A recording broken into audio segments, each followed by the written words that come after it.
Assalamualaikum warahmatullahi wabarakatuh.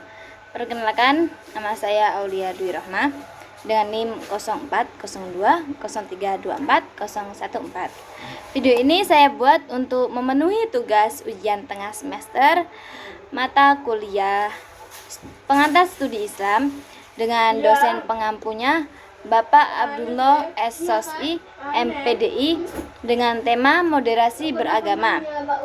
Baik, berdasarkan yang saya lihat dan saya dengarkan dari channel YouTube Puslitbang Bimas Kemenak RI dan Islami.co, pada tahun 2019 Kementerian Agama sudah menerbitkan buku moderasi beragama. Tapi di masyarakat muncul salah paham tentang konsep moderasi beragama tersebut. Banyak masyarakat yang berasumsi kalau seseorang yang bersikap moderat itu pendiriannya tidak teguh dan gak sungguh-sungguh dalam mengamalkan ajaran agamanya. Banyak juga yang menganggap konsep ini itu berarti memoderasi agama. Benar apa enggak ya? Jadi, apa sih sebenarnya pengertian moderasi beragama dan seberapa penting sih moderasi beragama dipraktekkan?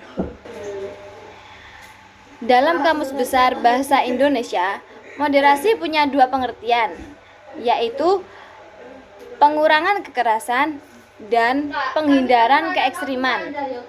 Kalau dikatakan orang itu bersikap moderat, berarti orang itu bersikap wajar, biasa-biasa aja, dan gak ekstrim. Kalau kita ngobrolin moderasi beragama, para ulama dan para sarjana muslim biasanya mengacu pada surat Al-Baqarah ayat 143. Bismillahirrahmanirrahim. Wa kadzalika ja'alnakum ummatan wasatan litakunu syuhada'a 'alan nasi al-akhir. Pada ayat tadi paling tidak ada 3 hal yang penting untuk kita garis bawahi. Yang pertama, kata ummatan yang menjadi objek pembicaraan dalam ayat ini adalah umat. Dari sini kita akan mengetahui bahwa agamanya ini udah beres sebenarnya. Yang menjadi masalahnya itu umatnya yang belum tentu moderat. Karena kadang umat Islam itu tidak menjalankan Islamnya dengan baik, atau bahkan sebagian umat Islam justru tingkah lakunya bertentangan dengan nilai-nilai Islam. Karena itu, di ayat ini yang disuruh menjadi moderat adalah umatnya. Kalau agamanya sudah pasti moderat. Yang kedua, dari ayat ini Allah memakai kata ja'ala yang artinya menjadikan. Kalau kholaq itu menciptakan. Yang kedua, dari ayat ini Allah memakai kata ja'ala, itu artinya menjadikan. Kalau kholaq itu menciptakan. Kalau menciptakan itu kun fayakun, udah jadi. Tapi kalau ja'ala itu harus ada upaya dari kita untuk menjadikan sesuatu yang diberikan oleh Allah potensi teraktualisasikan. Karena itu, moderasi itu diberi oleh Allah sebagai potensi melalui agama Islam.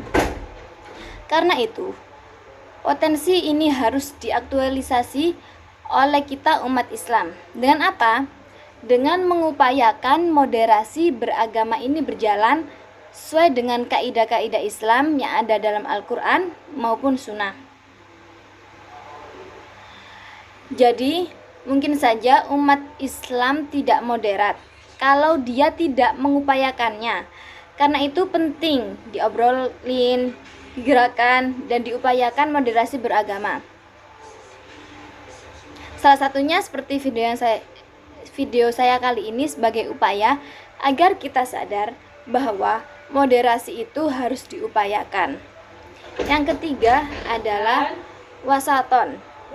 Ini artinya moderat. Dalam bahasa Indonesianya, wasaton ini juga berarti kata wasit. Wasit itu artinya moderat. Karena seorang wasit itu harus moderat. Nah, ngomongin moderat, kita kembali ke penjelasan awal, yaitu nggak berlebihan dan juga nggak kekurangan. Dalam beribadah pun Nabi meminta kita untuk tidak berlebihan. Suatu contoh pada masa Nabi Muhammad pernah menasehati salah satu sahabat, Abdullah bin Amr, yang konon sampai kepada Nabi. Dia ini di siang harinya berpuasa tapi nggak berbuka pada waktu malamnya, dan dia ini sholat malam tanpa tidur. Nah, bayangin, berpuasa tanpa berbuka, bukan imannya yang naik, malah asam lambungnya yang naik. Dan bayangin, sholat malam tanpa tidur, itu kayaknya insomnia juga dan amnesia sekaligus. Nah, dikasih tahu oleh Nabi, nasihatin, jangan kamu memaksakan dirimu hingga berlebihan dalam beribadah. Jadi secukupnya saja. Sehingga kata Nabi, saya dengar kamu puasa setiap hari ya? Iya. Nabi, gimana saya? Aku nggak bisa. Terus dikasih tahu nih oleh Nabi, nasihatin, jangan kamu memaksakan dirimu hingga berlebihan dalam beribadah. Jadi secukupnya saja. Sehingga kata Nabi, saya dengar kamu puasa setiap hari ya? Iya Nabi. Kata Nabi, puasa itu sebulan 3 kali saja sebagai puasa sunnah, kecuali di bulan Ramadan. Enggak Nabi, saya bisa lebih dari itu. Oh ya, ya udah, seminggu 2 kali, Senin Kemis. Enggak Nabi, saya bisa lebih dari itu. Ya udah, puasa Daud, sehari puasa sehari enggak. Itu nasihat dari Nabi. Dan ternyata Abdullah bin Amr ini di hari tuanya tulangnya keropos dan sakit-sakitan. Dan beliau mengatakan, andai saja saya dulu mengikuti nasihat Nabi untuk tidak berlebihan dalam beribadah, saya tidak akan merasakan keletihan ini. Karena kan kalau terlalu letih berbahaya juga, bisa akan mengganggu keikhlasan dalam beribadah. Alasan kita mengapa berlebihan itu nggak boleh, karena berlebihan dalam beragama itu ciri-ciri dari orang kafir. Kata Allah dalam surat Al-Maidah ayat 77, Bismillahirrahmanirrahim, ya ahlal kitab la taghlu fi dinikum ghairal haqqi, dan janganlah kamu berlebihan dalam agamamu di luar ketentuan yang sudah dibenarkan oleh Allah. Jadi, berlebihan dalam beragama itu ciri-cirinya orang kafir. Karena itu umat Islam diminta untuk moderat dalam beragama, dalam beribadah, serta berkehidupan secara umum. Nah, wasat ini artinya wasit itu berada di ciri-ciri pertamanya. Jadi dia harus melihat masalahnya itu dari tengah, tidak dari kanan atau tidak dari kiri.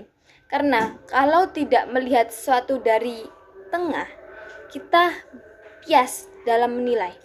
Misalnya, orang yang menilai kucing nih dari depan akan mengatakan kucing itu hewan yang mempunyai kumis yang panjang.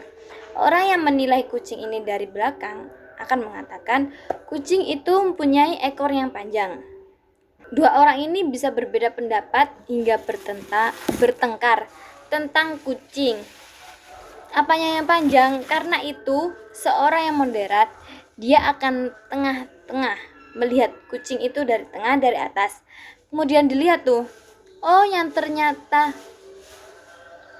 panjang itu kumis sama ekornya. Karena itu orang yang moderat akan bijaksana. Dia akan berada di tengah dalam melihat dan menilai segala sesuatu. Namun, bukan berarti ketika dia bersikap, dia harus di tengah juga. Bukan berarti ketika dia bersikap, dia harus di tengah juga. Tidak, orang yang moderat, dia akan bersikap berpihak kepada yang benar. Karena itu orang yang moderat itu juga disebut orang yang adil. Adil itu bukan berarti sama dalam bersikap. Adil itu artinya proporsional dalam bersikap ketika kamu melihat dari tengah, kemudian kebenaran ada di kanan, kesalahan ada di kiri.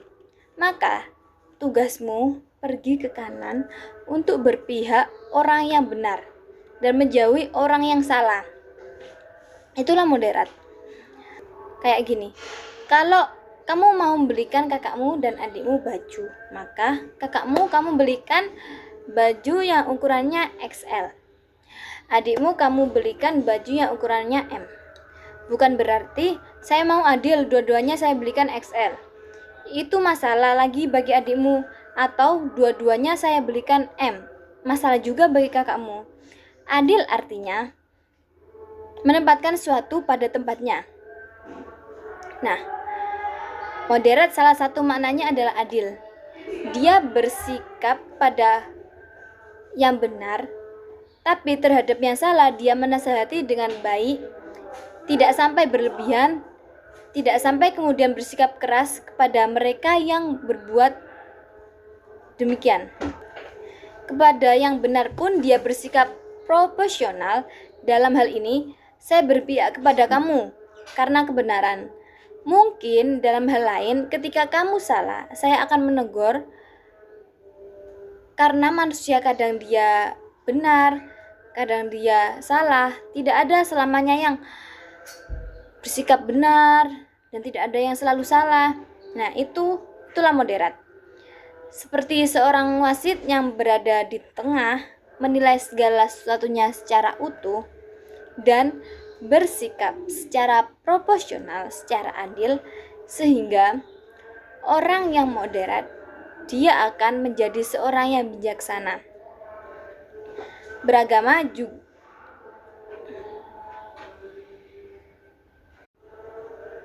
sehingga orang yang moderat dia akan menjadi seorang yang bijaksana. Beragama juga seperti itu. Agama menghendaki kita menjadi orang yang bijaksana, tidak berlebihan dalam sesuatu. Baik, demikian dari saya. Sekian dan terima kasih.